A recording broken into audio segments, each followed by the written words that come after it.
Jeffrey Deaver is the best-selling American crime author and the creator of the Lincoln Rhymes series of novels, the latest of which is The Kill Room. And Jeffrey Deaver is with me in studio this evening.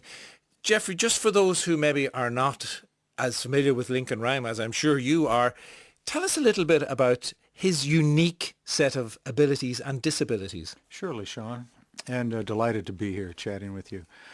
About 15 years ago, I was thinking about a new book to write, and I do write, for your listeners, thrillers, sort of sick and twisted kind of novels. And my theory is that I write for the readers. I want to give them a good time. I don't want to write a book that's too challenging. I don't want to write a book that's too gory. I'm always looking for a way to tell a very fast-paced story, but with a new hook to it. And I was thinking, well, we've seen traditional heroes like the alcoholic cop or the plucky young amateur sleuth or the wise guy private detective. And I've written all those characters myself, but I thought, I want to create a new character. I want to create somebody unique that I hope my readers will respond to. So I created Lincoln Rhyme, and I'll tell your listeners what is unique about him. He is a brilliant forensic scientist, and yet he's a quadriplegic. He is paralyzed from the neck down. And the source of inspiration, oddly enough, was Sherlock Holmes, because as we know, Sherlock Holmes in the original Conan Doyle stories was, he could pull out a gun occasionally, and he did, I think he was fairly well-versed in fisticuffs, but essentially he outthought the villain. And that's what I wanted Lincoln Rhyme to do. So he does not have any opportunity to shoot straighter than the bad guy or to kick him with a karate punch or anything like that. He has to outthink him. And that's where Lincoln Rhyme came from, became, to my surprise, hugely popular. And as you say, the Kill Room is the 10th in the series. He is, however, his set of difficulties, his set of disabilities, there are developments, technological developments, that things are improving for him. Do you see, do you envisage that getting to a point where perhaps he can totally overcome the quadriplegia? Sure. My books deal with a number of different topics. I always have a hook in them, but the Lincoln Rhyme books tend to be somewhat scientific in nature. For instance, my book, The Broken Window, recently was all about a subject that you've probably never heard of recently, data mining and government organizations sucking up phone call information en masse. That is, for your listeners who aren't familiar, a huge scandal in America right at the moment. But with Lincoln Rhyme, I am also true to the state of medical science. So everything I write is accurate. And there have been some remarkable improvements in his condition. However, I am not able to work the miracles, I guess I should say, that some readers would like. And many readers actually don't want him to improve. They like him the way he is because, first of all, he is unique. And second, Lincoln Rhyme himself believes that perhaps, just perhaps, his skill at deducing who the criminal is, where the evidence is, what the motive is, derives from his inability to walk into a bar and chat with the bartender. It is his mind that he has to rely on. You talk about the hook and how important the hook is for you. So let's talk about the Kill Room then and what the hook might be here. It certainly starts out as one thing in my mind. There's a murder of a young man called Roberto Moreno. If you tell us a little bit about, he is an American citizen, born in America, but he really is not happy with how America is behaving. Tell us about that and how that links into what we think is the reason for his murder. Sure. And the book, The Kill Room, is based on a true incident that happened about 2 years ago, and your listeners may be familiar with this.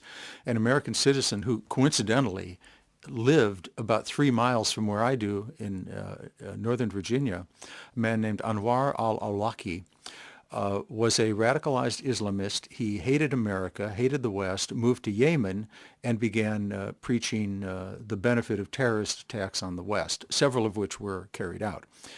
The U.S. government decided he was a threat and a danger, and he was killed. The first time an American citizen has been killed in a targeted assassination sanctioned by the government. I tend not to write political books. I write more about psychological killers and thrills and chills, things like that. But I thought, this is something that I would like to explore. And so the Kill Room is basically a new look at that Awlaki situation, My villain being Roberto Moreno, who, and I'll set it up very briefly, as you mentioned, vehemently anti-American, and is believed to have planned a horrendous terrorist attack. And so the government makes the decision to take him out. Now, he's not an Islamist. He actually is more a Che Guevara character. He believes Latin America is the new world for revolution. But the government takes him out, and then there's what we thriller writers call, official term of art here, an oops moment. And by that I mean the intelligence was flawed. For instance, they have him on record sucking this information out of the air on his cell phone, a little fragment, "We need somebody to blow them up." And then they get the whole transcript, and it turns out that he was involved in a children's organization, donating money for a children's hospital, and he needed someone to blow up the balloons as presents for the children. And the question is, did the head of the American agency who ordered this killing know that? Or did he listen to the information too quickly? Was there flawed information? And then opposing him is an idealistic young prosecutor, a woman named Nance Laurel, who feels that if you bend the rules too much, we become the bad guys, and that your country, like our country, was based on democratic principles, human rights, and so she prosecutes the head of the organization, and from there the book becomes a cat and mouse chase as Lincoln and his associate Amelia Sachs try to stop the case. That idea of faulty intelligence and flawed intelligence, in fact, did you start, and given that this thing did happen in real life to somebody close in neighborhood terms to you, does the hook dictate what happens to the story, or do you have to say, there's the hook, now I have to hand it all over to the story and let it take over? I was doing a radio interview once, Sean, and I was so pleased at this. And the presenter said, usually the interviews like we're doing now, just having a great time chatting with you as we've chatted before. But this interviewer, I think, was a frustrated, hard journalist, and he pointed a finger at me and said, "Mr. Deaver, what do you say to the charge in your books that you're manipulative?" And I said, "Thank you. It's one of the best compliments I've ever had, because my job is to create a roller coaster. I take a hook like that, or my book XO, which was published last year, about a stalker of a country western singer, and with that very basic theme, then I construct a very fast-paced plot, multiple plots coming together, all interweaving, coming right down to, in the case of The Kill Room, I think there are at least three, really four surprise endings, because there's a big twist on a personal note among the characters in the book. And that requires me to be inspired by an event, but once it's in my hands, then I do the outline that will create really essentially a race course of a book. I want you to talk to me a little bit about the character of Jacob Swan, specifically his passion for cooking. Sure. This was very fun.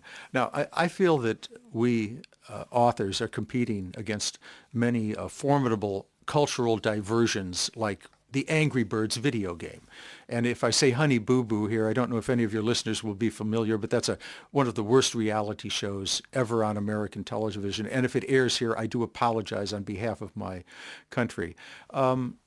There's so much to take readers' time away from the books, which I feel is the best emotional art experience you can have. I think a book draws readers in like nothing else, or draws people in like nothing else.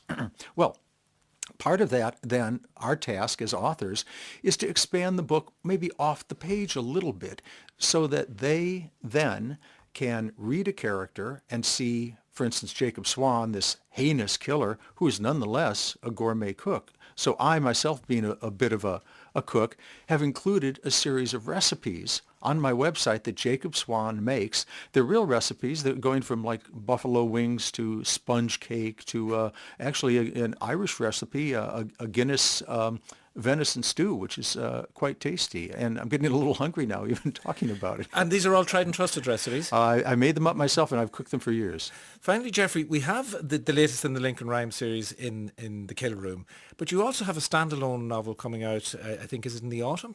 It is. I'm very, very excited about this. I've worked more on this novel than any other, page for page, I guess I would say. It's called The October List, and will be published by Hodder and Stoughton in actually late September, around October 1st.